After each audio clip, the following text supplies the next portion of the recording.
নমস্কার আমার প্রিয় ইউটিউব পরিবার, তোমরা সবাই কেমন আছো? আশা করছি তোমরা সবাই অনেক ভালো আছো, সুস্থ আছো। আমিও ভালো আছি।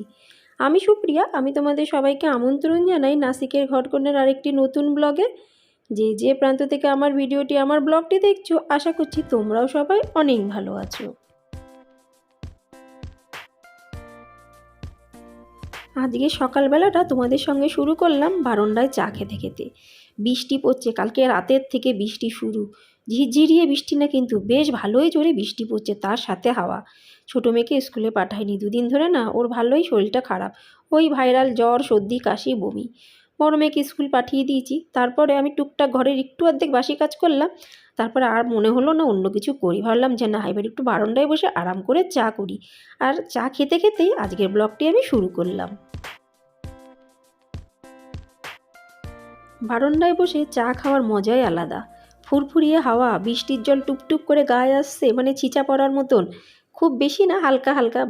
আমার বারান্দাতে না হালকা হালকা বৃষ্টির ছিচা আসে। আর তার সাথে সাথে গরম এক কাপ চা, কী যে মজা। চা খাওয়া শেষ, টুকটাক কাজ করলাম, তারপরে মাখতে বসলাম আটা। কেন কি আজকে একটু রুটি করব, ছোটো মেয়ে বাড়ি আছে তো। সকালবেলা ভাবলাম একটু রুটি দিয়ে দিই, কিন্তু কি জানি আবার কি খাবে মহারানী। যাই হোক, দুটো রুটি তো করে রাখি, ও না খেলে আমি খেয়ে নেব। ওর শরীরটা তো সেরকম একটা ভালো না, কাল রাতেও বমি করেছিল, ওই জন্য কিছু আর খেতে দিইনি। আবার ভাবছি রুটি দেবো, রুটি খেলে আবার সুবিধা হবে কি অসুবিধা হবে তাও জানি না। যাই হোক, করে তো রাখি। আর এই দেখো, আজকে রুটিগুলো কিন্তু আমি ময়দার বানিয়েছি। কেন কি ময়দার রুটি অনেক দিন হয়নি মানে করা ঘরে, বেশ ভালোই লাগে খেতে। কে কে ময়দার রুটি পছন্দ করো আমাকে কিন্তু একটু কমেন্টসে জানিও।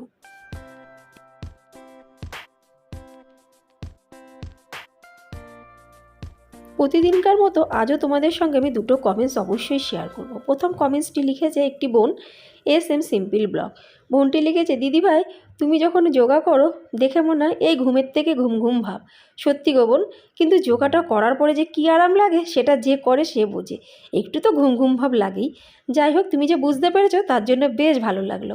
আর ভালো বা কেন লাগবে না, তুমি যে এত সুন্দর করে আমার ভিডিওটি দেখে কমেন্টস করেছো তার জন্য তোমাকে অসংখ্য ধন্যবাদ, অনেক অনেক ভালোবাসা। দ্বিতীয় কমেন্টসটি লিখেছে সামাজিক জীবন দিদিভাই। দিদিভাই লিখেছে, সবই কিন্তু আমরা ইউটিউবের ফ্যামিলি। সেই দিদিভাই লিখেছে যে তুমি কি সুন্দর করে পরিপাটি করে ঘর সংসার করো, সবার প্রতি নজর রাখো, যোগা করো, নিজের প্রতি নজর রাখো। খুব ভালো লাগলো তোমার ব্লগটি। অসংখ্য ধন্যবাদ সামাজিক জীবন দিদিভাই, তুমি যে এত সুন্দর করে আমার ব্লগটি দেখেছো আর তার সাথে সাথে এত সুন্দর করে কমেন্টস লিখেছো তার জন্য অনেক ধন্যবাদ, অনেক ভালোবাসা। আর যে যে বন্ধুরা এত এত কমেন্টস করেছে সবাইকে অনেক ধন্যবাদ, অনেক ভালোবাসা আমার পরিবারের পক্ষ থেকে। আর দেখো, এখানে 1 লিটার দুধ, একটুখানি দুধ পড়ে গেল যে দুধের প্যাকেটটা কাটতে গেলাম, কিছু আর করার নেই। আর দুধ যখন আমি জাল দিই তার মধ্যে কিন্তু 2-4টে দানা চিনিও দিই। অনেকে বলে দেওয়া শুভ, অনেকে বলে যে গ্যাস হয় না, জানি না আলটিমেট যে কী হয় কি হয় না। কিন্তু যেহেতু ছোটোবেলার থেকে দেখে এসেছি আমার মা এইভাবেই দুধ জাল দেয়, ওই জন্য আমিও কিন্তু এইভাবেই দুধ জাল দিই।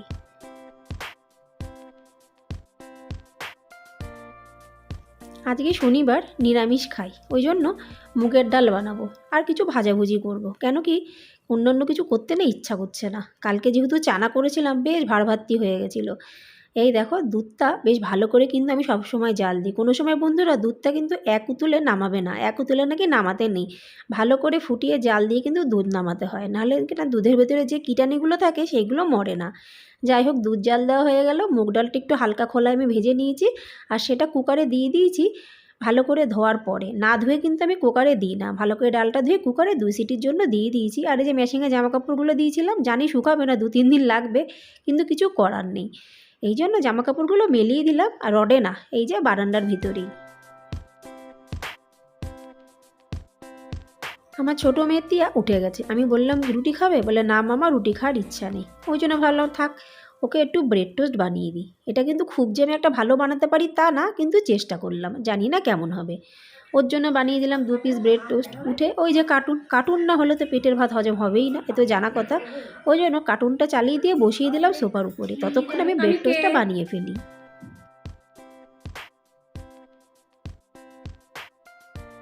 প্রথমবার ব্রেড টোস্ট বানালাম, কোনোদিনও বানাইনি, দেখতে কিন্তু খুব একটা খারাপ লাগছে না, জানি না খেতে কেমন হবে। পরে আমার মেয়ের পাশের থেকে মানে খাওয়াচ্ছে, ওখান থেকে এক টুকরো নিয়ে আমি দেখবো কেমন হচ্ছে, ওকে আমি খাওয়া দিয়ে দিলাম একটু সস লাগিয়ে। তারপরে আবার আমি রান্নাঘরে চলে আসলাম এই যে মুগের ডাল, ওটাকে একটু ফোড়ন দিতে। এতে দিয়েছি কারি পাতা, জিরে আর কাঁচা লঙ্কা ফোড়ন। আমি কিন্তু বেশিরভাগ সময় কাঁচা লঙ্কা দিয়ে রান্না করি, তোমরা কিন্তু এতদিনকার ভিডিও দেখে অবশ্য বুঝতেই পেরে গেছো। আর তার পাশে বানাচ্ছি একটু দুধ চা, সেই কোন সকালে কালো চা খেয়েছি, মুখটা চা খাওয়ার জন্য চুই চুই করছে, ওই জন্য বসিয়ে দিলাম দুধ চা, বেশি না অল্প করে।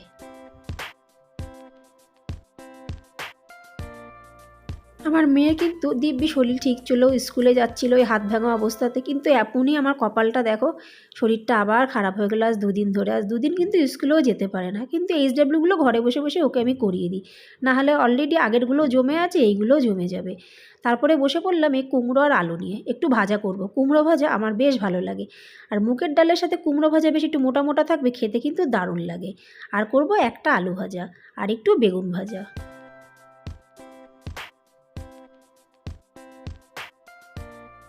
আবার ভাবলাম আমার বড় মেয়েটি এই পাঁপড় ভাজা খেতে ভালোবাসে, তার মানে চিন্তা করো নিরামিষের দিন ভাজাভুজিতেই আমার টাইম চলে যায়। এই ছোট ছোট জিনিসগুলো করতে কিন্তু বেশ সময় লাগে, ওর থেকে কিন্তু একটা বড় তরকারি অনায়াসে হয়ে যায়, কিন্তু কিছু করার নেই, সবার সময় অনুযায়ী ডিমান্ড অনুযায়ী কাজ করতে হবে। এখানে আমরা 4টে মানুষ, ওই জন্য 4 রকমের ভাজা করছি। আমি কিন্তু সব রকমেরই খাই, এই যে বেগুন, আলু, কুমড়ো আর পাঁপড় 4 রকমের ভাজা হয়ে গেল। আমি কিন্তু সমস্ত ভাজাই এক পিস করে নেব, কেন কি আমি বানাচ্ছি তো, ওই জন্য আমি সব রকমেরই খাই। হ্যাঁ, বিয়ের আগে কিন্তু আমি অবশ্যই শুধু পাঁপড় ভাজাটাই খেতাম, এই বেগুন কুমড়ো কিন্তু কোনো সময় খেতাম না।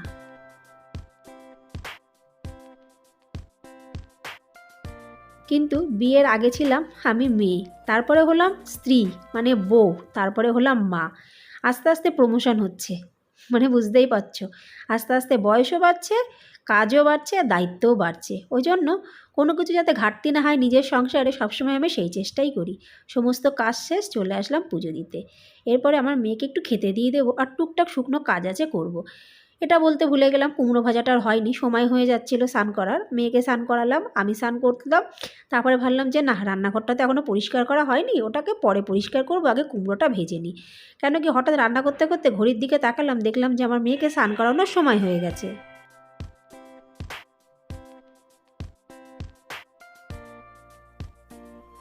সমস্ত রান্নাবান্না মোটামুটি শেষের দিকে, তারপরে আসলাম আমি এই যে রান্নাঘরটা পরিষ্কার করতে। যতক্ষণ না রান্নাঘর পরিষ্কার হয় আমার ভালোই লাগে না, কেন কি পুরো দিনের মধ্যে আমার মনে হয় আধা সময় আমি এখানেই কাটাই, আধা সময় মানে কি 24 ঘন্টার মধ্যে 20 ঘন্টা মনে হয় আমি রান্নাঘরেই কাটাই। ওই জন্য রান্নাঘরটা ঝাঁচকচকে যতক্ষণ না করব আমার শান্তি লাগে না। সে যদি রাত্রির হয়ে যায় তাও আমি সবসময় রান্নাঘরকে ওই রাতে উঠেই কিন্তু পরিষ্কার করি।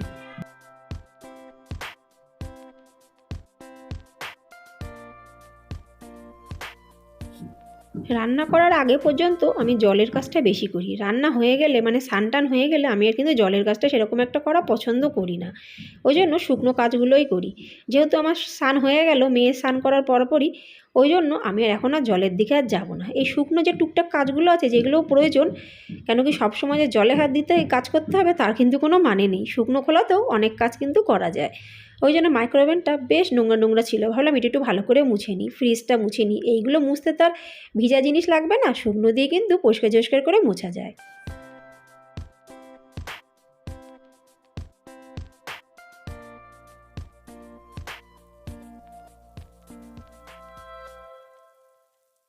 আজ কী রান্না করলাম এক ঝলক দেখে নাও। এই দেখো মুগের ডাল, তার সাথে আছে ভাত, আর তার সাথে আছে এই যে কুমড়ো ভাজা, আর এখানে আছে তোমার বেগুন ভাজা, আলু ভাজাও কিন্তু রাখা আছে অল্প করে।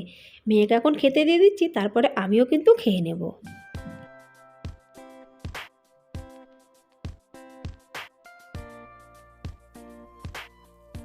মেয়েকে খেতে একটু বাইরে দেখতে গেলাম, বৃষ্টি কিন্তু থামার মোটে নামই না, আরও যেন থেকে থেকে বৃষ্টির জোরটা বাড়ছে।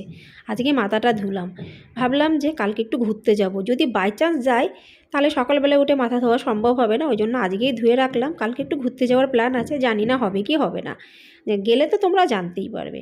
তাহলে বন্ধুরা আজকে এখানে আমার ভিডিওটি সমাপ্ত করছি, আশা রাখছি আজকের ভিডিওটি অবশ্যই তোমাদের ভালো লাগবে। ভালো লাগলে লাইক, সাবস্ক্রাইব, শেয়ার, কমেন্টস করতে কিন্তু একদমই ভুলো না। তোমাদের সাপোর্ট, সহযোগিতা, বড়দের ভালোবাসা, আশীর্বাদ, তোমাদের ভালোবাসা কিন্তু আমার খুবই প্রয়োজন। তাহলে আজ এই পর্যন্তই, আবার তোমাদের সঙ্গে দেখা হবে পরবর্তী ব্লগে। ততক্ষণের জন্য নমস্কার।